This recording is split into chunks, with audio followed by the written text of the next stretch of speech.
Good morning, trading world. It is June 14th, 2022, and this is my pre-market outlook and technical analysis for day trading the SPY. Recession fears are back as the 2-year interest rate closes above the 10-year rate. We do have that inversion again, and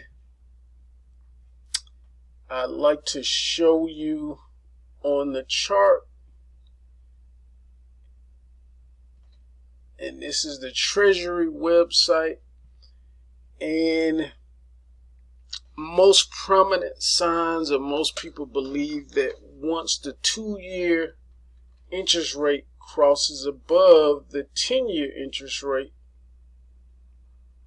that we have a recession. It's a signal that a recession is forthcoming. And this is the official way to watch that inversion of the 2-year and 10-year. We got across intraday, looking at it on the platform, and we're close to that inversion. We're going to look at it right here on the actual Treasury website. So I'm highlighting the 2-year and the 10-year. And one of the things that I want to point out is how close we're getting on the close, because this is only yesterday. We won't actually update. Can't show when the update actually happens, but when I look at it currently on the trading platform, there is an inversion. So it won't be long before it shows up here when they update and put in the data for today, that we should probably get that inversion here. So I just wanted to show that. And a lot of the talking heads on TV have no choice but to acknowledge recession fears and bear market woes with the price activity that has went on the last day.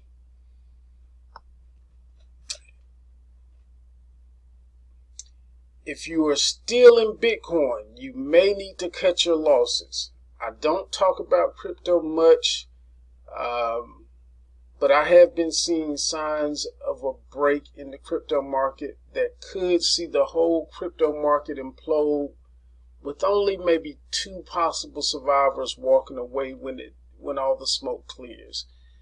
I've pretty much gotten out of or liquidated everything I had in Bitcoin and Ethereum and Litecoin, and that has been months. Well, it was actually last year that I got out of it, because the signs were near. That things were going to come to a crashing end. So it's not that I don't believe in cryptocurrency, because the ideal of it is great, but I just think we have a while to go before the infrastructure can actually support the ideal of cryptocurrency. And with the current market conditions, it's just some growing pains that entire market is going to have to go through. And it's going to weed out a lot of the fakers and the stuff that really shouldn't be around. And at that point, it will likely be a good idea to start looking at it again. But I still think we're a good ways away from a moment of where it'll be ideal to start looking back at cryptocurrency. Because this evolution that it's going to go through is probably going to take a while.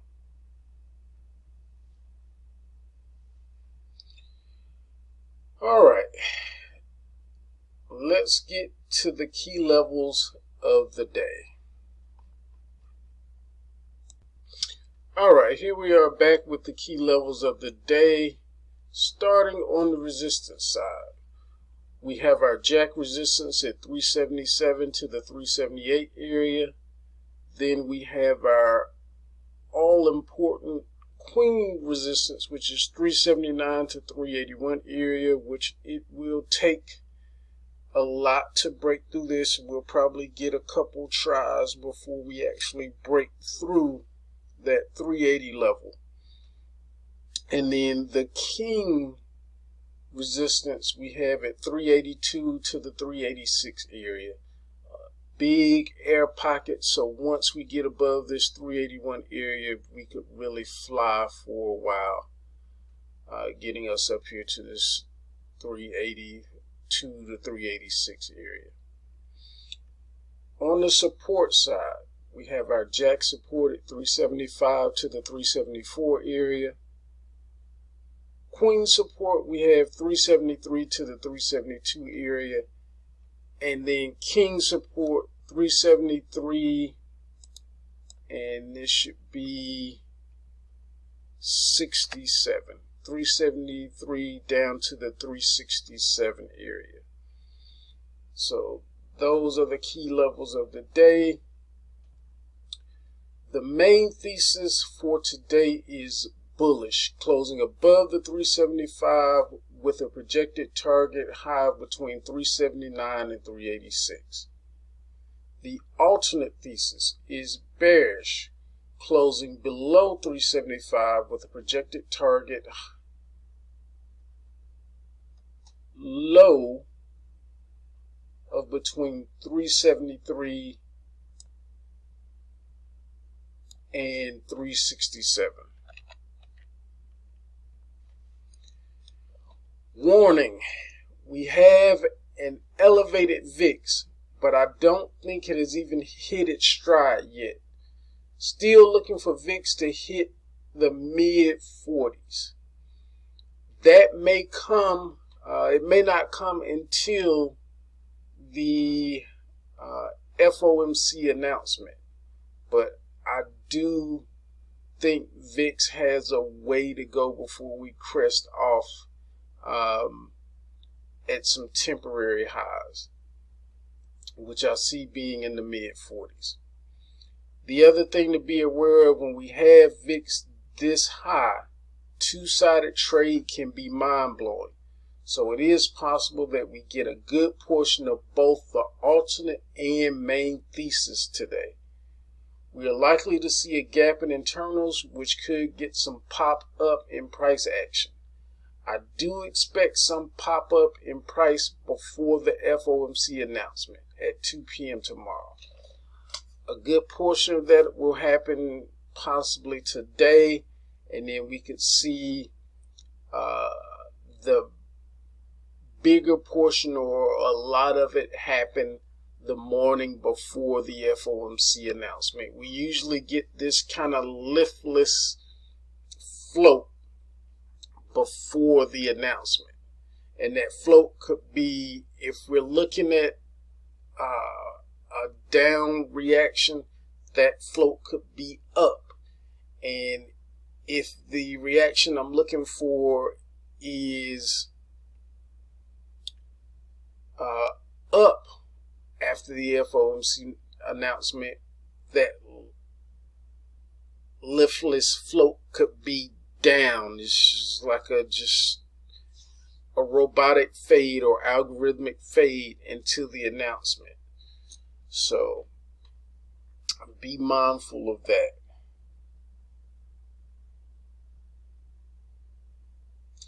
The current channel we are in is 379 down to 364.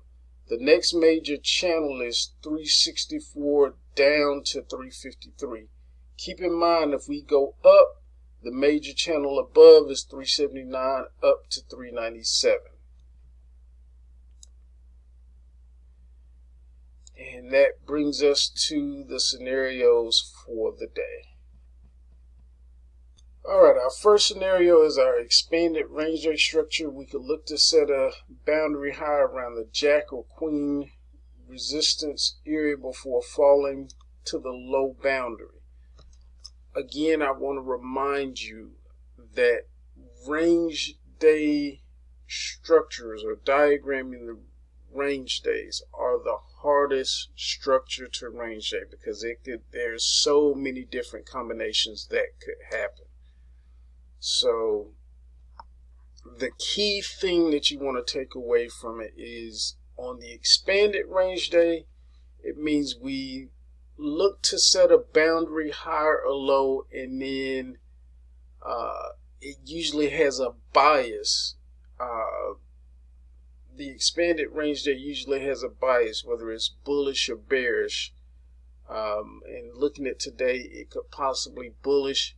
So that means that high boundary, we will continue to push at that boundary, or push through and reset that boundary high. So that's the key thing to take away from the expanded range day structure. So it doesn't matter whether we start off going lower or start off going high. The key principle is we set boundary highs, boundary lows, and then if it's bullish bias, we tend to push the upper boundary. All right.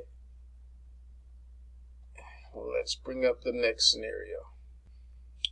All right, the next scenario could be our rounded reversal day type structure. We could get a continued push higher toward the jack or queen resistance area and find midday chopper either around that queen or king resistance area before spending the same energy we used going up to come back down the second half of the day.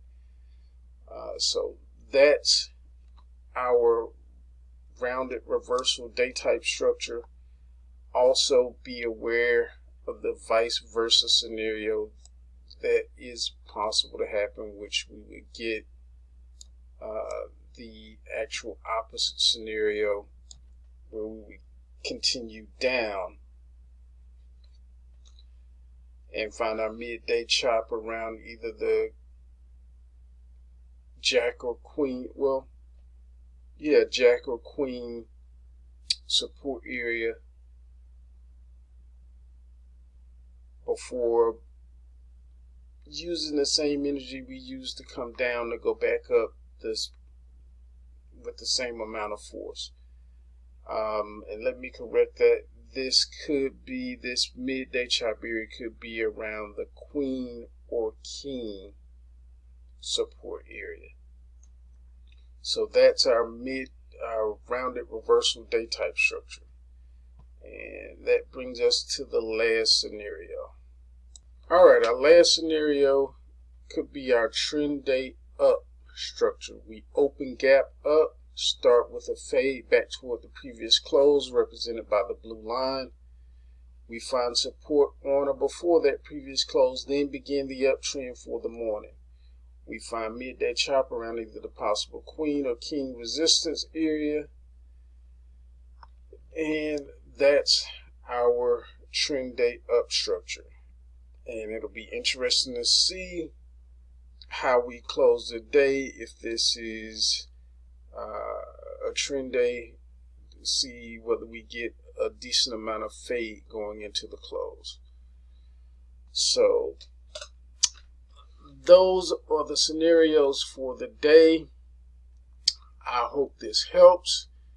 Just be aware, we do have a very important FOMC announcement tomorrow. So if it gives us the chance and we make it up here toward this 79 or anywhere in this 82, 86 area, it's definitely going to be a great place, I think, to start layering on shorts for tomorrow. So that is it. I hope this helps. Please understand and know your risk. At this point in time, everything you should do should be a defined risk positioning, so that you understand exactly how much you have at risk, how much you could lose at the moment, and you should be okay with that entire amount. So again, please understand your risk. Wishing you a positive trading day. Have a great one.